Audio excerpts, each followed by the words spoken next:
This is a journey to the past.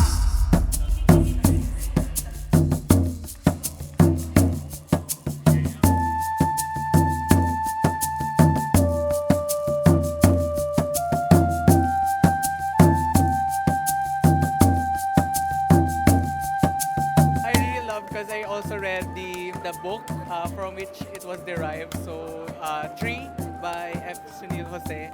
And I really like how Tanghalang Pilipino really utilize its cast by having them portray so many characters, most especially Noni Camino's portrayal of the son, Kiko, and his father.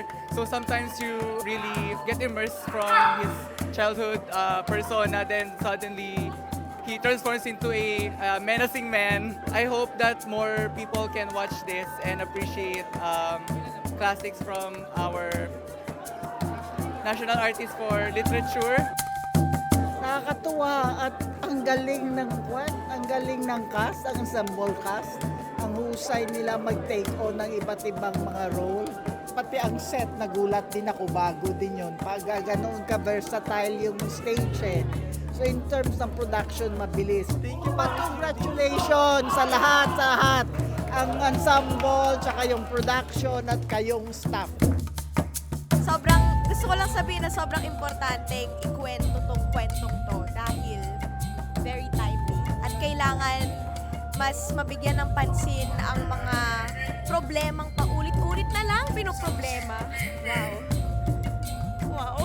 So, first of all, sobrang ganda po ng set design, sobrang ganda po ng lights, yung projection po, sobrang perfect. Tapos yung sa actors po, hindi po